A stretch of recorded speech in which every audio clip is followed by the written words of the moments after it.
దైవిక రహస్యాలు, భారతీయ పుణ్యక్షేత్రాలు మరియు ప్రాచీన కట్టడాల గురించి తెలుసుకోవడానికి మన ఛానల్ని సబ్స్క్రైబ్ చేసుకోండి. మీరు ఇచ్చే ఈ ప్రోత్సాహమే ఫర్దర్గా వీడియో చేయడానికి మాకు శక్తినిస్తుంది. ఓం నమః శివాయ. మూడవ జ్యోతిర్లింగం ఉజ్జయిని మహంకాళేశ్వర జ్యోతిర్లింగం. శ్రీ మహాకాళేశ్వర జ్యోతిర్లింగం 12 జ్యోతిర్లింగాలలో ఒకటి. ఈ ఆలయం యొక్క పవిత్రత ఎన్నో పురాణాల్లో విస్తృతంగా ప్రస్తావించబడింది. ఈ ఆలయం భారతదేశంలోనే అత్యంత పురాతనమైన ఉజ్జయిని నగరంలో వెలసింది. కాలం యొక్క దేవుడైన శివుడు తన శోభతో ఉజ్జయినిలో శాశ్వతంగా రాజ్యమేలుతాడని చెప్తారు. ఉజ్జయినిలో మహాకాళేశ్వర లింగాన్ని స్వయంభుగా చెప్తారు. అంటే ఈ లింగం దానంతటా అదే వెలసిందని నమ్మకం. ఆలయంలో లింగం దక్షిణ ముఖం వైపు తిరిగి ఉండడంతో దక్షిణామూర్తి అని పిలుస్తారు. మహాకాళేశ్వర ఆలయం మరాఠా, భూమిజ మరియు చాళక్య రాజుల యొక్క నిర్మాణ శైలిలో నిర్మించబడింది. ఆలయం 5 అంతస్తుల నిర్మాణంలో ఉంటుందట. పురాణాల్లో ఈ ఆలయాన్ని ప్రజాపిత బ్రహ్మ నిర్మించాడని చెప్తారు. ఈ ఆలయాన్ని 6వ శతాబ్దంలో నిర్మించబడ్డట్టుగా రుజువులు ఉన్నాయి. తరువాత 12వ శతాబ్దంలో ఉదయాదిత్య మరియు నరవర్మన్ అనే రాజులు మెరుగులు దిద్దారట. 18వ శతాబ్దంలో మళిరాణోజీ షిండే అనే పేష్వా ఈ ఆలయాన్ని పునర్నిర్మించారట. ఆలయం యొక్క పురాణ గాథ ఏమిటంటే, ఉజ్జయిని యొక్క మహారాజైన చంద్రసేనుడు గొప్ప శివభక్తుడు. అయితే ఒకరోజు ఆయన శివ పూజ చేసుకుంటున్నప్పుడు ఒక చిన్న బాలుడు శ్రీకర్ ఆయనతో పాటు పూజ చేసుకుంటానంటే రాజుగారి భటులు అలా చేయకూడదని చెప్పి ఆ బాలుణ్ణి ఊరి పొలిమేరలో దించేస్తారు. అప్పుడు ఆ బాలుడు ఉజ్జయిని మీద శత్రురాజులు దాడి చేయబోతున్నారన్న వార్త వింటాడు. అలా ఆ బాలుడు మరియు వృద్ధి అనే ముని ఉజ్జయినిని కాపాడమని పరమశివుణ్ణి ప్రార్థిస్తారట. కాగా ఉజ్జయిని దాదాపుగా శత్రురాజులైన సింగాదిత్య, రిపుధామన మరియు రాక్షసుడైన దుశ్శాసనుడి చేతిలో ఓడిపోతుండగా పరమశివుడు మహాకాళుని రూపంలో వచ్చి ఉజ్జయినిని ప్రజలను కాపాడతాడు. అప్పటి నుండి భక్తుల కోరిక మేరకు మహాకాళుడు ఉజ్జయినిలో వెలసాడని పేరు. భక్తులు మహాకాళుణ్ణి దర్శిస్తే పాపాలు తొలగి మోక్షం పొందుతారని నమ్మకం. ఇప్పుడు ఉజ్జయిని నగరం యొక్క పురాణ కథ ఏమిటో చూద్దాం. పూర్వం తారకాసురుడనే అసురుడు ఉండేవాడు. అతనికి 3 కుమారులు ఉండేవారు. వారు విద్యున్మాలి, తారకాక్షుడు మరియు కమలాక్షుడు. అయితే వీరు తపస్సు చేసి బ్రహ్మదేవుణ్ణి ప్రసన్నం చేసుకుని గాలిలో ఎగిరే 3 పట్టణాలను వరంగా అడుగుతారు. వరం పొందాక ఆ పట్టణాలపై ఎగిరి వెళ్ళి రాజ్యాలపై దాడులు చేయడం మొదలుపెట్టారు. అలా దేవతలను, ప్రజలను హింసిస్తూ ఉండేవారు. ఇక తట్టుకోలేక దేవతలు బ్రహ్మతో కలిసి వెళ్ళి పరమేశ్వరుని దగ్గరికి వెళ్ళి ఆ 3 రాక్షసుల నుండి ముక్తి ప్రసాదించమని కోరతారు. దానికి అంగీకరించిన శివుడు భూమి అనే రథంపై మేరు పర్వతం ధనస్సుగా చేసుకొని శ్రీ మహావిష్ణువుని బాణంగా చేసుకొని ఒకేసారి ఆ 3 నగరాలను ఒకే బాణంతో నాశనం చేస్తాడు. ఆ ప్రదేశమే ఉజ్జయిని అని చెప్తారు. ఈ మహాకాళేశ్వర్ 12 జ్యోతిర్లింగాలలోనే కాదు, 18 శక్తిపీఠాల్లో కూడా ఒకటి. అంటే ఈ ఆలయం యొక్క ప్రాముఖ్యత ఎటువంటిదో ఊహించవచ్చు. స్వామికి మహాకాళుడనే పేరు ఎలా వచ్చిందంటే ఈ 2 కథలను చెప్తారు. మొదటిదేంటంటే, దక్షయజ్ఞంలో సతీదేవి శరీరం అగ్నికి ఆహుతవుతుంది. ఆ వార్త విన్న పరమశివుడు కోపోద్రిక్తుడై ప్రళయతాండవం చేయడం మొదలు పెడతాడు. అలా ఆయనకి మహాకాళుడనే పేరు వచ్చింది.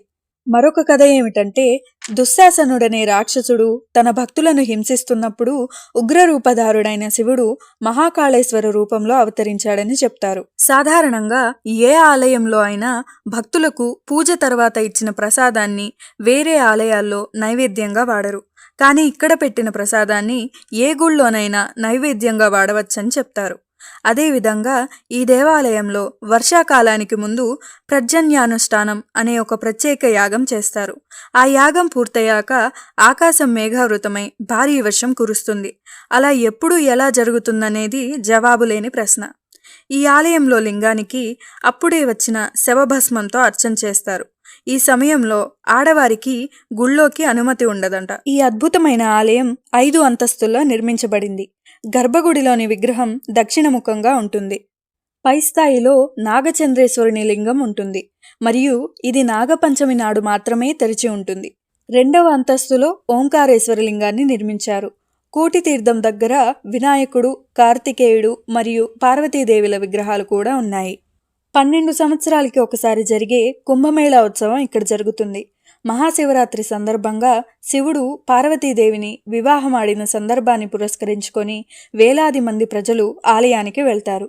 ప్రతి సంవత్సరం కార్తీక మాసంలో కార్తీక మేళా కూడా జరుగుతుంది. 4వ ఆలయం ఓంకారేశ్వర జ్యోతిర్లింగం.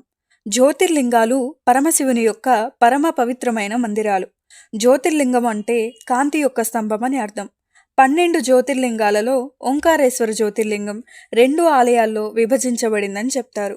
ఆ 2 ఆలయాలు ఏమిటంటే ఓంకారేశ్వర్ మరియు అమరేశ్వర్. ఈ జ్యోతిర్లింగ ఆలయం మధ్యప్రదేశ్లోని ఖండ్వా జిల్లాలో నర్మదా నదీ తీరంలో ఉన్న మాంధాత లేదా శివపురి అనే దీవిలో ఉంది. ఈ ఆలయంలో దాదాపు 60 భారీ చెక్కబడిన రాతి విగ్రహాలతో కూడిన ప్రార్థనా మందిరం ఉంది.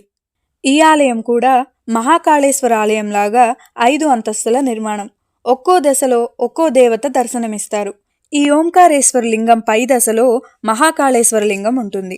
సిద్ధనాథ్, గుప్తేశ్వర్, ధ్వజేశ్వర్ ఆలయాలు వరుసగా 3, 4 మరియు 5 అంతస్తుల్లో దర్శనమిస్తాయి. అంతేకాకుండా ఆలయంలో ఎంతో ఎత్తైన గోపురాలు దర్శనమిస్తాయి. ఆలయ చరిత్రను గురించి చెప్పాలంటే మాల్వాలోని పర్మార్ పాలకుల పాలనలో ఓంకారేశ్వర్ను పాలించారు. 10 నుంచి 13వ శతాబ్దం నుండి చౌహాన్ రాజ్పుత్లచే పాలింపబడింది. 18వ శతాబ్దంలో ఈ ఆలయాన్ని మరాఠా పాలకులు పునరుద్ధరించారు. హిందూ పురాణం ప్రకారం వింధ్య పర్వతాధిపతి అయిన వింధ్య తాను చేసిన పాపాల నుండి తనను విముక్తుణ్ణి చేసుకోవడానికి శివుణ్ణి ప్రార్థిస్తాడు. అతడు ఒక గుర్తుని మరియు లింగాకారాన్ని మట్టి మరియు ఇసుకతో సృష్టిస్తాడు. శివుడు అతని భక్తికి సంతోషించి 2 రూపాల్లో ప్రత్యక్షమయ్యాడని చెప్తారు. ఆ రూపాలే ఓంకారేశ్వరుడు. ఎందుకంటే వింధ్యుడు సృష్టించిన గుర్తు ఓం ఆకారంలో ఉంటుంది కాబట్టి.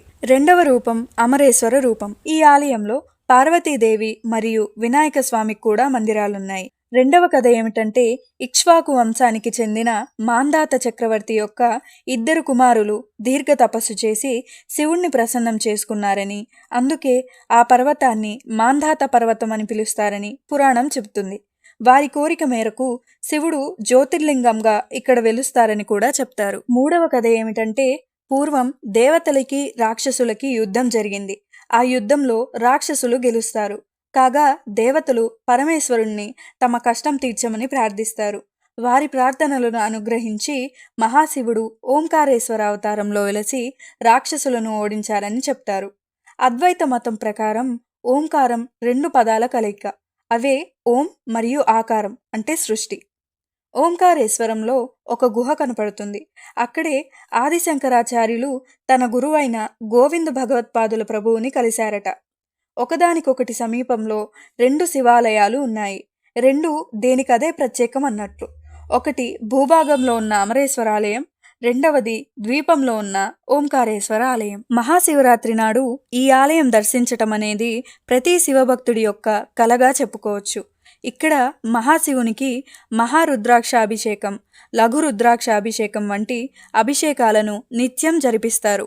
మరియు నర్మదా ఆర్తి అంటే నర్మదా నదీ తీరాన సాయంత్రం పూట హారతి ఇస్తారు. ఈ పూజ చూడ్డానికి ఎంతో కన్నుల పండుగగా ఉంటుందని భక్తులు చెప్తారు. ఆలయ ప్రవేశ ద్వారం శివుడు మరియు ఇతర హిందూ దేవతల అందమైన శిల్పాలతో అద్భుతమైన తోరణాన్ని కలిగి ఉంటుంది. ఆలయ సముదాయంలో అనేక చిన్న దేవాలయాలు ఉన్నాయి. ఆలయ సమీపంలో ఉన్న విష్ణు దేవాలయం చాలా పురాతనమైనదిగా చెప్తారు. ఈ ఆలయం సుమారు 8వ శతాబ్దానికి చెందినట్లు కూడా చెప్తారు. మరొక చిన్న కథ ఏమిటంటే నర్మదా నది 2 పాయలుగా చీలి నర్మదా మరియు కావేరిగా ప్రవహిస్తుంది. ఈ నదిని పైనుండి చూడగా ఓం అనే ఆకారంలా కనిపిస్తుంది. అందువల్లే లింగేశ్వరునికి ఓంకారేశ్వరుడనే పేరు వచ్చిందని కూడా చెప్తారు. కాగా ఇక్కడ నర్మదా నదిని ఎటువంటి రోగాలనైనా నయం చేసే సంజీవనిగా చెప్తారు. ఓంకారేశ్వర ఆలయంలోనే ఆదిశంకరాచార్యులు ఉపనిషత్తులకు భాష్యం రాశారు. కాగా ఓంకారం సృష్టిని నడిపించే ధ్వని అని చెప్తారు. స్వామి లింగంపై అభిషేకం చేసిన నీరు లింగంపై ఉన్న చీలిక గుండా నర్మదా నదిలో కలుస్తుంది. ఈ కారణం వల్ల కూడా నర్మదా నదిని అత్యంత పవిత్రంగా భావిస్తారు. ఈ ఆలయంలో ఉన్న లింగాన్ని దర్శించుకోవటం వల్ల పునర్జన్మ ఉండదని కూడా చెప్తారు. మిత్రులారా, మీరు పరమశివుని భక్తులైతే వీడియోని లైక్ చేసి కామెంట్ బాక్స్లో ఓం నమ శివాయ అని టైప్ చేయండి. ఓం నమ శివాయ.